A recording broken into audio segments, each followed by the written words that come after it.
Wendy Palmer, all-out baller. Wendy, when I saw you this morning, you were telling me how important the Roxboro community has been to your development as a player and as a person. Tell us why. It's home. It's home. That's where it all began. I had the amazing opportunity to be poured into by so many people that played, so many coaches, family, friends. So even though I left, I always longed to come back. And I've had some very good years being at home, and it's home. It's my foundation. I know what an incredible athlete you are, how tough you were, and how humble you are. And I always remark when I see you, your game was so loud, but your personality is so soft. Like you're so soft-spoken. How did you stay hungry and motivated? I hate losing, and I competed at everything. It was a competition trying to get dressed first tonight. I just love competing. My dad and my brother's here. My dad, he loved to run. I don't understand why he liked to run so far and so long, but he would run from Roxboro to Durham to after working 8 hours and coach with the Durham Striders. But then we would get home and he would put us out at the top of the road and say, okay, first one to the driveway. And so I think it started there, just competing at everything. And we were running on a dirt road. You're talking about your dad, Melvin, right? Mm-hmm. Yes. It's usually when you see you, he's one of the first people you mention. Talk about your relationship a little bit with him and how he propelled you forward, because dad sometimes can bring that tough love. Yeah, a lot of tough love. My dad, I spoke about it this morning. He was so big in the community with mentoring, teaching people how to swim, because we came from another community that people didn't know how to swim. He was a lifeguard, and so he would take people over to the park. And he just always tried to find places for us to go, safe spaces, places that people can come in the community, kids. And one day he had the notion to we had a basketball court, but it was a dirt, clay basketball court, so we couldn't play when it rained, it bothered us. So he had this notion, I'm going to have a concrete court. And I just used to watch him outside thinking, Mama's going to get you. You're tearing up the yard. I didn't really know what he was doing at first, but then we all pitched in. He built it, and when he built that court, they all came. Two-time ACC Player of the Year, two-time All-American, 11 years in the WNBA, very successful career.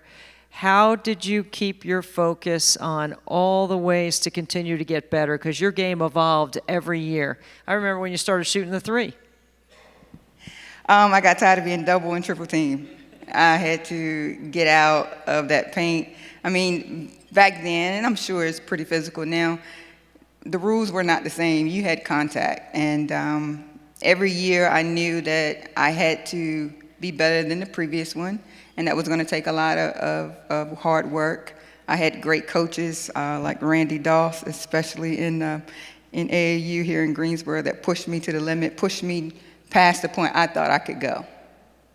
You have had a full circle moment, right? You grew up in North Carolina. You love the state of North Carolina. Your roots are here.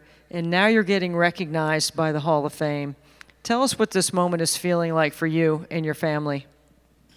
It's such a huge honor. I am so thankful to be able to come back to a place that has given me so much, allowed me to really look at myself and figure out what was next. I began playing AAU here in Greensboro with the Greensboro Emeralds.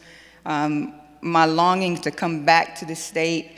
I was a coach at UNCG, so I got that opportunity, great opportunity. And then it was time to leave, and that was hard. And so I felt like I was just leaving North Carolina. I had to figure things out. But getting the call to come back, and I honestly thought that the Hall of Fame was always held in Greensboro, but I learned last night this is the first time. So it was very much a full circle moment to come back to a place that has meant so much to me. If those of you did not see Wendy play, there was toughness, but there was pure joy.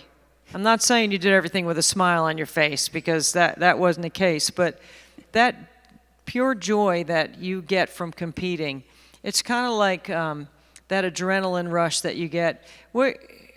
How would you describe that in the way you played? Because I want people to have a good sense for what your game looked like. I definitely didn't do a lot of talking. I let my play speak for itself. I just wanted to, inside those lines, 94 feet, we would be friends later. I didn't have time to be friends with you if you were on the opposing team. We would be friends later. I just wanted to compete. I wanted to win. And if I had to run through you, I was going to run through you. If I had to run over you, I was going to run over you. I was going to do whatever it took to help my team be successful. What does this moment mean for you to be into the North Carolina Sports Hall of Fame? It is, I think I'm finally sitting with, I'm home. I am a part of the hall now, and again, I thought and hoped that this would happen, but I didn't know.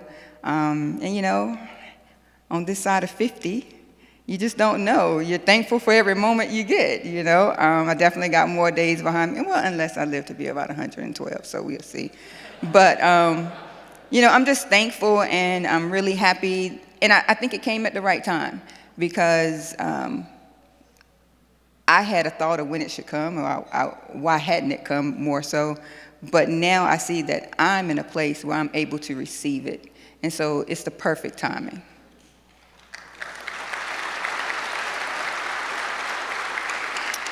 Who would you like to thank tonight for your path?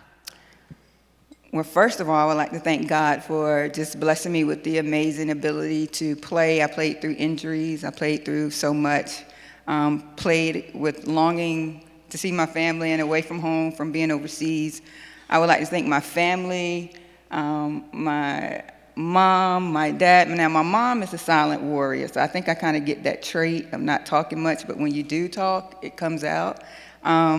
My brother who's here, who would never pick me on the team. When my dad, I was a part of the Backyard Basketball Association early, and I never got picked until '84. I was the first pick in the Backyard Basketball Association. My dad came out with his church shirt on and picked me to play, and it was on from there. It got to the point where none of the guys wanted to play against me, so, and even my brother.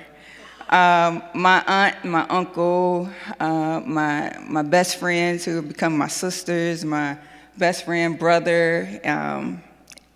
I wouldn't be who I am, and I wouldn't be where I am without them, their support. And then my amazing son. My son came into my life at a time where I didn't know I needed saving. And he just changed the outlook. I really understood what life was all about. He brings me so much joy, and I'm so glad. He wasn't able to see me play, but YouTube, he's all over YouTube, and I didn't even show him that. Again, my family. But just to be able to have this honor and go into the hall with him watching, I'm so thankful, and I'm happy. Again, right timing. Greatness, my man, right here.